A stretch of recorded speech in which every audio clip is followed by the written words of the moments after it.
Hey guys, welcome to Educating Shanny. I'm Shanny and I'm recovering from an eating disorder. Hi Shanny, hi. Welcome to part 2 of today's Q&A video. If you missed part 1, you did not miss much. It was a terrible video. However, there were 3 or 4 really good questions in there. So if you want to see me answer those good questions, go watch the video. But if you're looking for me to entertain you and be happy and be uppity, I mean, I don't know what's wrong with me today, and hopefully this one will be better. So, but you should still go watch. It was still good, and you get to see Danny, and I answer some good questions, and you get to see me be weird as usual. So that's fun. So anyway, so let's answer some more questions, shall we? I think so. Okay, I think so too, because that's why.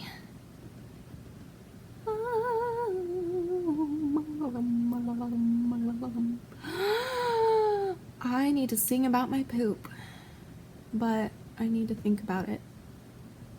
How has my poop been this week?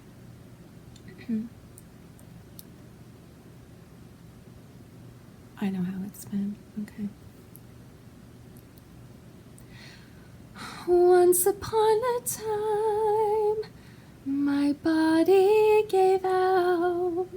I lost all my gumption and my will to live, and it really messed with my tummy. So I went to the store and I bought myself some fruit, and some of the fruit I have never tried before, like the papayas. I don't know what to do with them. I don't know how to eat them, but I feel like they will help me to poop.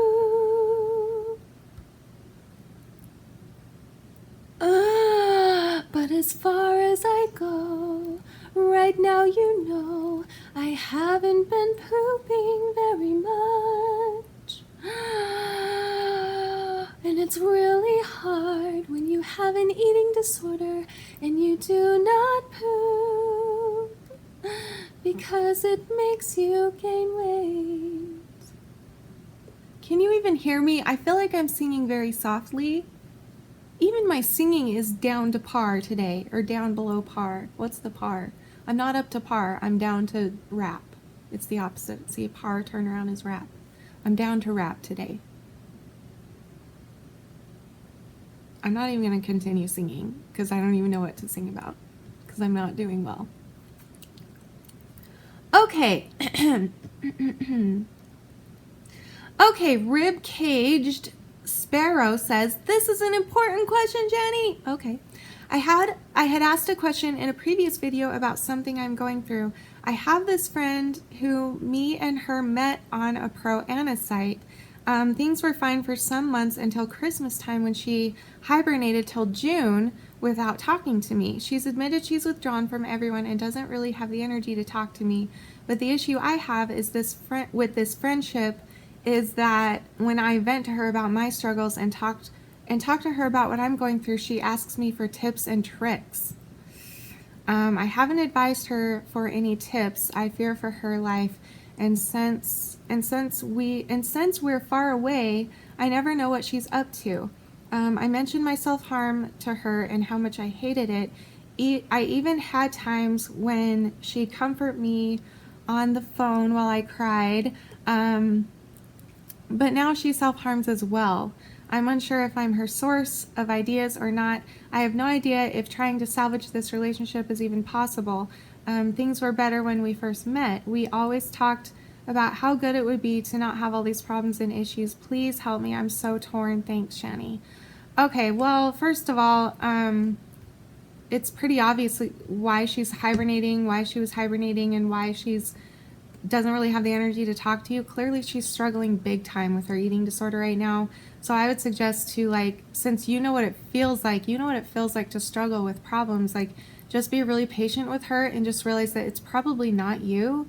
It's probably just what she's going through, and maybe she's just not able to be here. And as far as the cutting stuff, like, even if you did give her the idea of it, you can't blame yourself for her choosing to do it, for her deciding, I guess, to fall into that, because you do choose the first time, and then it can become an addiction, and that's not your fault if she decided to do something that you suggested. Like, it's not your fault.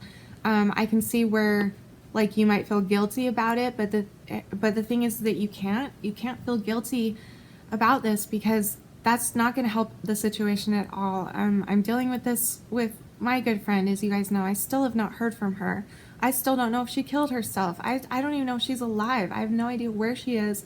I can't get a hold of her, nothing. And all I have to do is wait and have faith and pray for her, because I pray. And if you don't, then just think of her and hope that she's okay. And just, you know, if she is receiving messages from you, my friend is not, but if yours is, then just send her uplifting messages. And if she's asking you for tips, just say, look, I'm not into that anymore. I don't want to give tips. I don't want to support this. And that's not the kind of friendship that you need to have. And this is like not the first, but this is one of the times where I'm going to like be one of those stuck up, I'm older than you and I have more experience than you type of a person, just for 1 second. You do not need to have that type of relationship. If it turns into the type where you are giving each other tips and tricks, that is the most dangerous thing that you can fall into, besides an eating disorder. Because now it's like you have a partner in crime. You have a partner who's going to help you through it, and it's going to be easier, and it's much easier to get through, to fight for something bad in your life when you have somebody with you doing it. It becomes 50 times easier, or 50% easier, 100%, no, 50% easier. It becomes easier if you have somebody there supporting the badness. So don't just stop. Just don't be a part of that relationship if that's what it is. And if you really care about this person, which I'm sure you do, or why would you write all of this? Why would you even care? Then you need to tell her straight out, like, I can't do that. I care about you so much that I would risk not talking to you if that's what it takes for you to get better. If it's either not talking to you and you might get better, or me talking to you and it turning into what she's looking for, which is a friend to help her have an eating disorder and help her cut and give her tips and tricks, then I'm going to choose to give you up as a friend so that you can get better, and for myself above all. Like, you need to come first in this situation. This is not all about her. This is about you. You need to take care of yourself first, and that's very, very vital. I know, I believe in you that you can do that. So I know it's hard, but okay.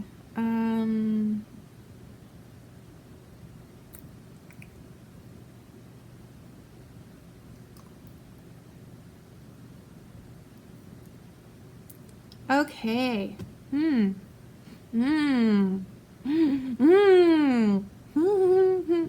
Let's talk about sex, baby. Let's talk about you and me. Let's talk about all the good things and the bad things that may be. Let's talk about sex. I don't think that's how it goes. I think I just made up that last part. All right, here we go. Kimmy S., a very dear friend who has sent me many gifts, and she's the sweetest, and love her. Okay, you are lovely, and I don't even notice that sore on your mouth. Thank you. It's gone now, because that was weeks and weeks ago. I sent you a package of stuff. I did not include a letter, but please, you are able to open it on camera. Did I get that yet? I don't know. Anyway, okay, my question, maybe it is more appropriate for Danny, but maybe you. Okay, so Kimmy S. said, okay, my first question, maybe it's more appropriate for Danny. So a male and a female get together. No, that's not what I meant. I meant, can you come answer the sex question that's on here, not the question of sex. They know what sex is. Oh, got it. You're a little bit more specific. Sorry. I was about to be. Sorry, shut up. Okay, ready, hit me. Okay, Kimmy says, my question, maybe it's more appropriate for Danny, but maybe you. Okay, so I, like you, struggle with the painfulness of sex. First of all, I hate it because I hate my body. Secondly, I was sexually assaulted and have major anxiety about that. My boyfriend hates that I hate sex. How does Danny deal with that? Because I know you have said that in a long time ago video. I know that you had said that in a long time ago video. So do you have any advice on how to deal with this? Like, I absolutely hate sex and anything to do with it. but it is kind of about to destroy my current relationship or any future relationship. I know my fear of sex and stuff has kept me from getting married and having kids. I am 34 and running out of time. All I have ever dreamed of, and the one thing I know in my heart that I would be good at, is being a mom. My boyfriend has actually said he might need away from me, because he doesn't feel connected to me. I am a biatch when he touches me. I push him away. How have you and Danny dealt with this issue?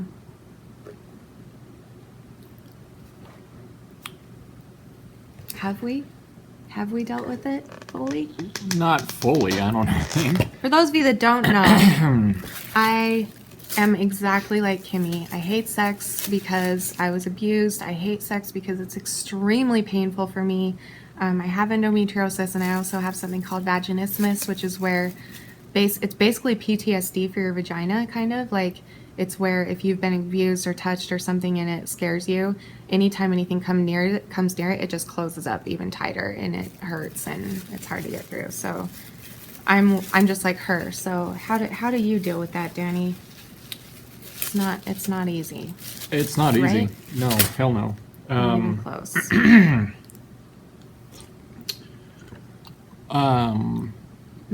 Boy, I don't know.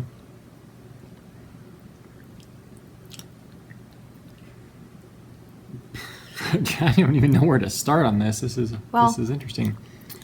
What would you say to her boyfriend then? This is hard because it's. Boy, I gotta be really careful here. So feel free to edit this out. Be honest. I'm not gonna edit this, by the way. Oh, good. Okay. Well, okay. Sorry, Kimmy, if this messes your relationship up, then. I can edit it. To your boyfriend. I get it. I don't know how long you and Kimmy have been together, but if you can beat 12 years of marriage, then you got me, but good luck trying to do that. I mean, not like in a bad way. I mean. I know what you mean. You know what I mean? I know. So, geez,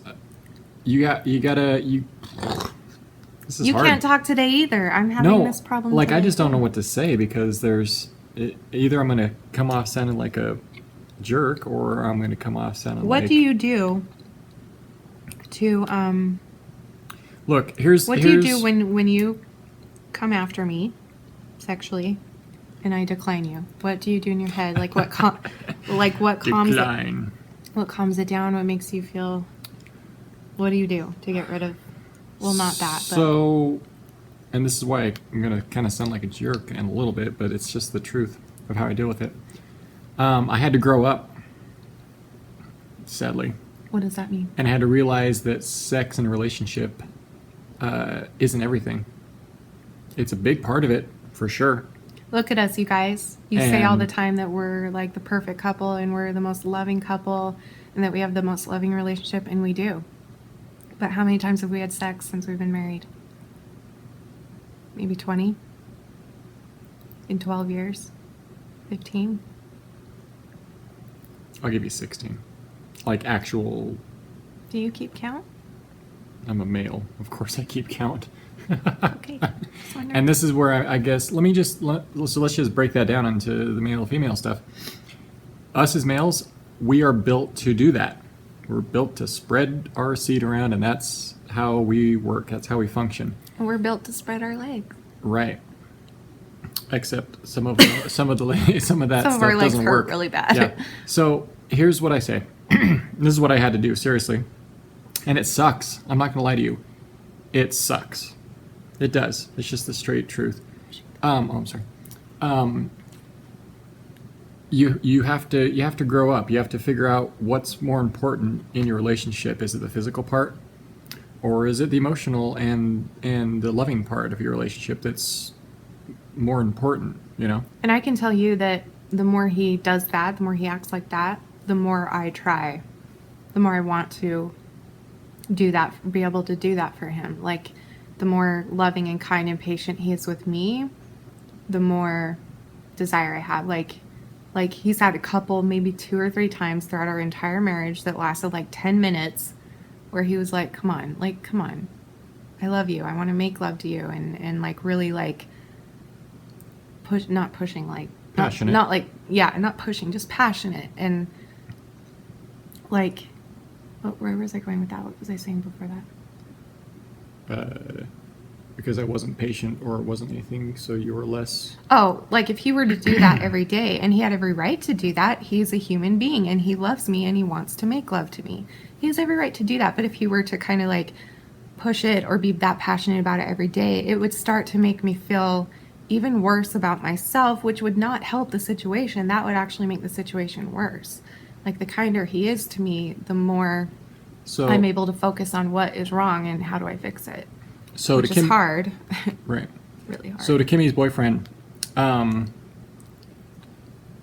the overall, you have to make a choice, you know? You have chosen to be in a relationship with someone, with a what do you call it? A boyfriend? Sufferer, you know? Oh. You're talking to her boyfriend. Kimmy's boyfriend. Kimmy is suffering from a lot of stuff, okay? And I will tell you firsthand that when females have sexual problems, dude, there ain't nothing you can do about it. There is no amount of reassurance or love or tenderness or anything like that that will ever fix that. That's all with them. That's all but through them. But it does help. The No, tenderness and love. Don't get me wrong. I'm trying. You mean just like to, fix the actual problem? Yeah, to fix the problem by requesting it more or wanting it more. Does that make sense? Like that's not the answer. That doesn't work. All that they translate that into is more crap on themselves. It doesn't do what you think it would. Like in our brains, in a male mind, if we had a problem with that, we would just overload it with a lot of it. That's how our brain works. Because then we would just get used to it and just get over it. Female brains do not work like that. Female bodies do not work like that. It's crazy. So you just got to kind of decide. You two have to kind of discuss some stuff out, just like me and Shannon have. Like, look, this aspect of our marriage and relationship doesn't include this all the time, which sucks. And that's the choice you have to make. And that's the choice I made. I decided to stay with Shannon, regardless of how physical we get. You know, and when it does get physical, you know, rock on. That's a great freaking day. When it's not, it's a great day anyway. Intercourse, we've only done 15 times. Yeah. We do other things. Yeah, we do other things, sure. And that's something too. For Kimmy though, you know, realize that that's another thing. You could rely on other things, maybe. Yeah. That's the other thing that we do. Hey, Kimmy, just to let you know too, in case your boyfriend hasn't voiced his mind about it or anything like that yet, he does love you very much. I guarantee it. If he's with you, he loves you. He adores you. He adores your body. He adores your everything about you. Okay, that's just if he's with you, and you're going through this already, then he does love you. So please keep trying, for his sake and for your sake. I mean, you know, you don't stop trying. You gotta both keep trying. Basically, it's just how it is. So I don't know where I'm going with this, but whatever. There you go. Hope that helps. Birds and the Bees 101 next week right here. Thank you. Thank you. Yeah. So, to answer that from my point of view, between you and me, well, between anyone who watches this, I guess, sex for me is something that I struggle with on a daily basis. Like, I am at a place right now where I'm trying to figure out why I hate it so much. Like, I feel like it goes beyond being abused because, you have something else to say?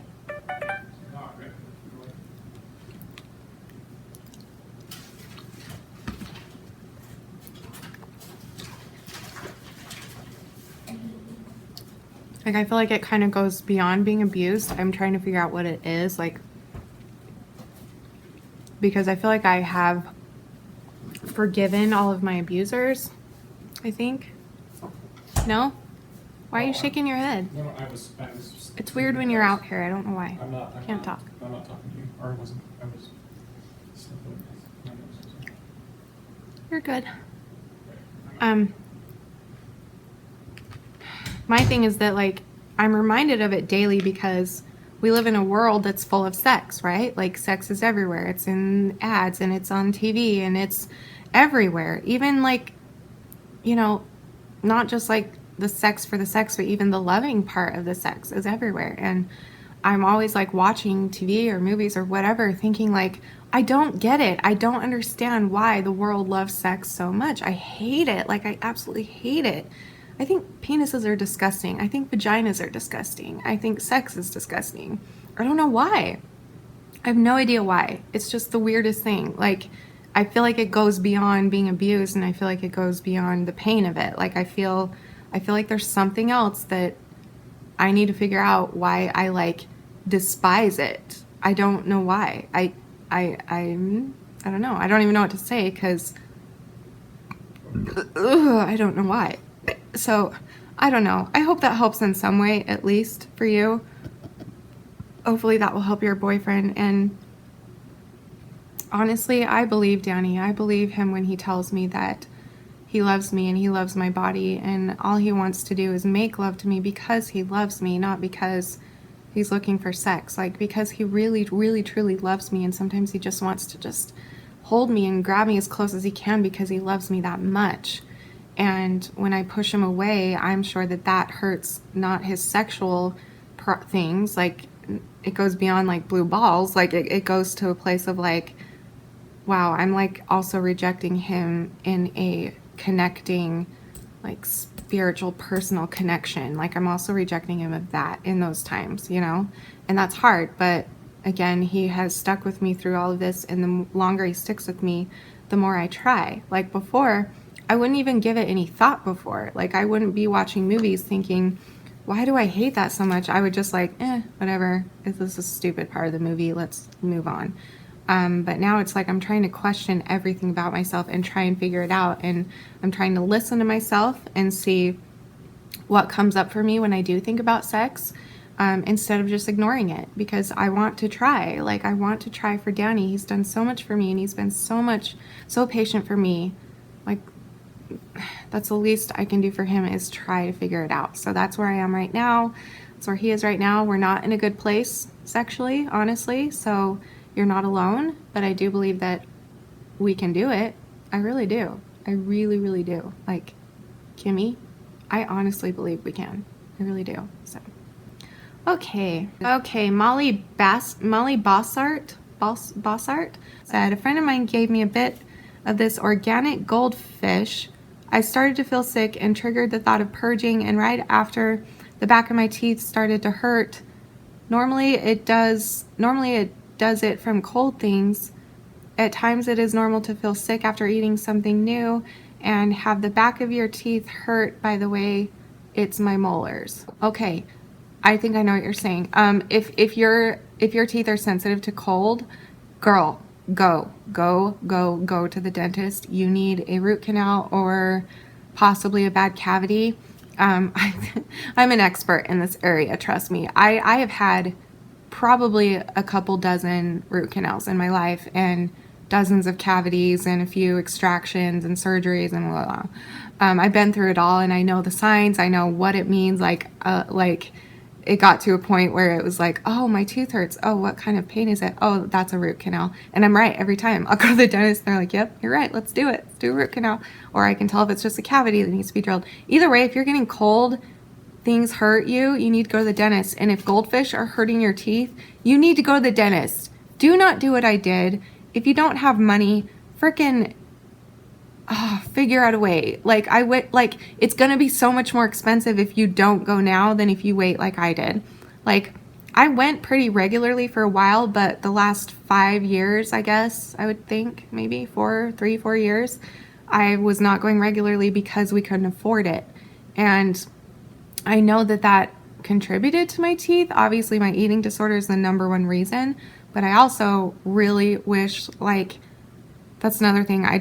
Now I'm the most self-conscious about my teeth. I'm like scared to lose them all. Nobody should lose their teeth that early. And I don't know. You should just go to that's my answer. Go to the dentist. Seriously. Molly also says, lately I've been having trouble with eating disorder thoughts. Lately I'm finding it hard to ignore it. Any tips on how not to fall back into my eating habits? I don't know. Just really try and keep in mind that if you do fall, like if you fall into it, don't give up. That's okay. Like, how do I not fall back into my eating habit? You can fall back into it, but not give into it. Like, you can fall, but get back up and try again. You know what I mean? Like, for me, that's been pivotal for me this past week, where I've been binging and purging every day, which is horrible considering I was down to 2 or 3 times a week. Like, I had a really bad week, and every day when I kept doing it once a day, I would be like, well, I've already done it once, I might as well do it again. But I'm like, no, I'm not going to do it again. I'm at least going to try to not do it twice, you know, like try something, try to do it a step better, at least a step better of what you're already doing. And eventually, hopefully you'll get back to where I was, and hopefully I will get back to where I was. So I don't know.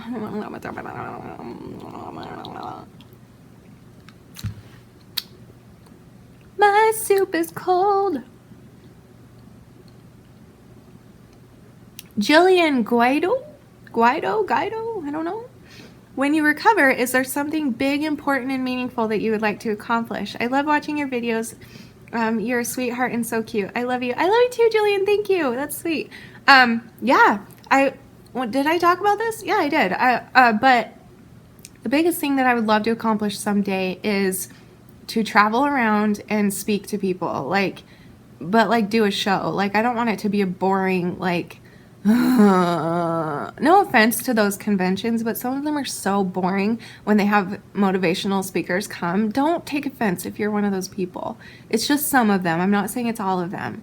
Are super boring, and the motivational speaker comes and they talk for like an hour and a half, and you're like, and like it's just not like, it's great for the first 10 minutes and then it just kind of gets boring. Like, I want to do like a show or something that would be super interesting and put my personality into it, but also have it be that, like, have it be a convention type thing or a show type thing where people come and I try and uplift them and inspire them and tell them my story and relate it to all mental illness and help all types of people and meet you guys and meet people. And the reason that's my biggest goal is because it would freaking terrify me to do that. Like, it would terrify me. Like, I do not do well speaking in front of crowds. I don't do well singing in front of crowds. I don't know if I would sing, but I don't do well with a lot of people. I have agoraphobia. I don't do well when I'm around a lot of people. So that's another reason I made that the goal, so that I could face that fear of mine. And if I can face that, then, like, once I'm recovered, if I can face that, there's nothing that I can't do. And so hopefully a baby would come next, because that is my other, hardest thing that I think will be hardest for me, but also the most helpful and the most beautiful thing for me. This is so long and boring. You guys are so wonderful. If you made it this far into the video, put your favorite kind of soup in the comments below.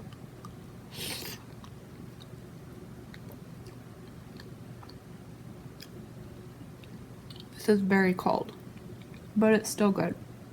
Okay, so thank you for your questions. That's all I'm going to answer. Obviously, this is super duper long, but I just want to say really quickly, because this is for those of you that did watch this far, because this is for those of you who are true Shanny vaginas. I just wanted to thank you guys very much for your support for me this week. I know it's a really rough week for me, and I know that can sometimes affect your day if I'm having a rough day. I don't know why, but you guys seem to love me that much, and that's wonderful. Thank you. I need to stop being down on myself. I don't know why I do that. Why do we all of us do that? We all do that, and I don't know why, but anyway, I just want to thank you guys for all the lovely comments you gave me on yesterday's video. That was not an easy video to post, obviously. Just appreciate you guys being open and willing to hear what I believe in, I guess, and also being so supportive and great about what happened and about how much you guys want me here and how much you need me here. That meant a lot to me. So thank you to my Shanny Fannies for that. I love you guys with all of my heart. You really are like family to me, and I don't know where I'd be without you guys right now. I really don't. So thank you. I love you. Okay, so thank you for watching. Subscribe if you want. If you're watching this far, you are subscribed. I doubt anybody else watched this far. Let's be real. But that's okay. It can be intimate between the few of us that made it this far. Yeah, so leave me your favorite soup below. I'm very curious about that because I really love soup, and that's one of the only things I can eat. So any other ideas would be great. And that's all. So I will see you tomorrow for Fun Friday. I'm going to tell the story of how I accidentally got high, and it's the first time I got high, and it was an accident, and it is a crazy story. So stay tuned for that tomorrow. I really like this sweater that I'm wearing. Don't you love it? Isn't that just beautifulness? It's really, I would undo it, but I'm not wearing anything underneath, so, but I really like it. So okay, so I will see you guys tomorrow for that, and forever and always, you are beautiful, you are worth it, and I am too. Thank you for watching. Bye!